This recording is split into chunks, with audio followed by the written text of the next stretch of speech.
फरीदाबाद के जिला बीजेपी कार्यालय में आज प्रेस वार्ता का आयोजन किया गया। केंद्रीय राज्य मंत्री कृष्णपाल गुर्जर ने कहा कि हरियाणा में गरीब का बेटा मुख्यमंत्री बनकर गरीबों का उत्थान कर रहा है। हरियाणा में भाजपा सरकार की कल्याणकारी योजनाओं से प्रदेश के किसान, महिला, युवा और गरीब की जिंदगी बदल रही है। गुर्जर ने कांग्रेस को घेरा।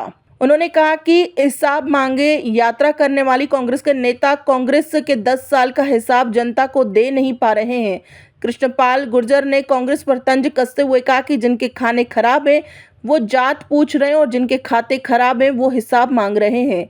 गुर्जर सोमवार को फरीदाबाद में प्रेस वार्ता में पत्रकारों के सवालों पर जवाब दे रहे थे। कृष्णपाल गुर्जर ने कहा कि कांग्रेस ने देश को 65 साल तक धोखा दिया, जाति पाति के नाम लड़ाया और धर्म के नाम पर गुमराह किया। कांग्रेस की नीति हमेशा से ही बांटो और राज करो की रही है।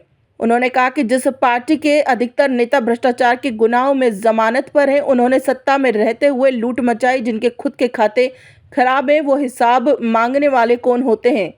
कृष्णपाल गुर्जर ने आगे कहा कि लोकतंत्र में हिसाब जनता को दिया जाता है। हम विकास के कार्य करके जनता को हिसाब दे रहे हैं, लेकिन जनता कांग्रेस से उसके 10 साल के भय से भ्रष्टाचार पर सवाल कर जवाब मांग रही है। कृष्णपाल गुर्जर ने कहा कि 2019 और 2024 में पीएम मोदी ने अपने कार्यकाल का एक एक पल और एक एक पाई का हिसाब दिया है। लोगों ने पीएम मोदी के हिसाब को सही माना और तीसरी बार एनडीए की पूर्ण बहुमत की सरकार बनाकर सत्ता तक पहुंचाया।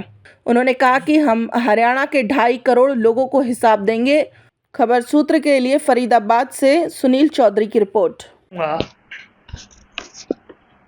जिनके खाने खराब हैं वो जात पूछते हैं और जिनके खाते खराब हैं वो हिसाब पूछते हैं। जिन्होंने आजादी के बाद जिनको 65 साल मौका मिला इस देश में, उन 65 सालों में इस देश की क्या हालत थी, क्योंकि हमेशा जात पात के नाम पर उन्होंने लोगों को लड़ाया।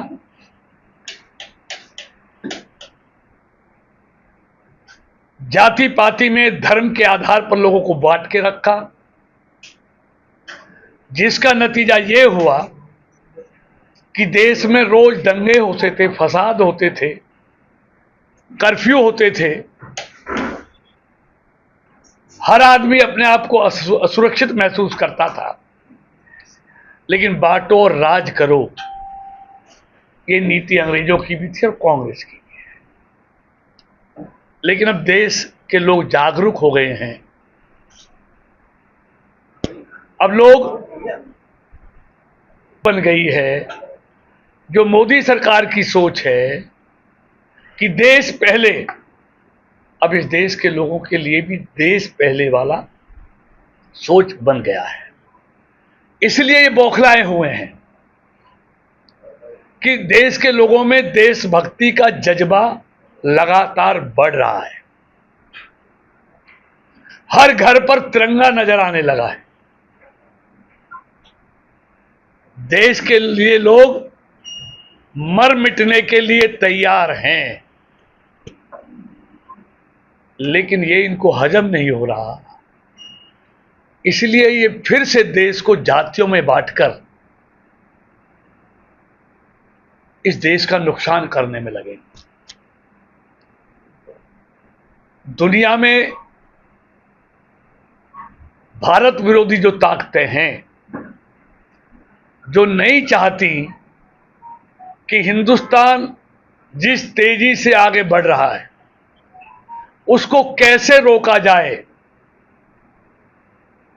ऐसी ताकतें हिंदुस्तान में भी हैं जो देश की बढ़ती हुई आर्थिक ताकत जिनको हजम नहीं हो रही है। इसलिए ये सब ताकतें मिलकर देश में अराजकता का माहौल पैदा करना चाहते हैं, देश की बढ़ती हुई अर्थव्यवस्था को रोकना चाहते हैं। लेकिन ये अपने मंसूबों में कामयाब नहीं होंगे।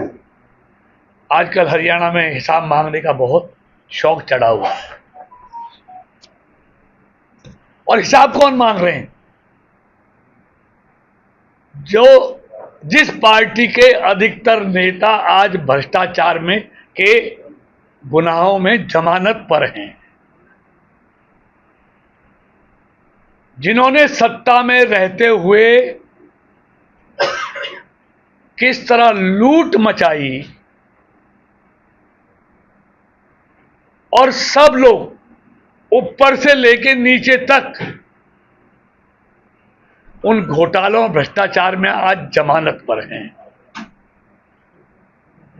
इसलिए मैंने कहा जिनके खाते खराब हैं वो हिसाब मांग रहे हैं। और हिसाब ये कौन है मांगने वाले?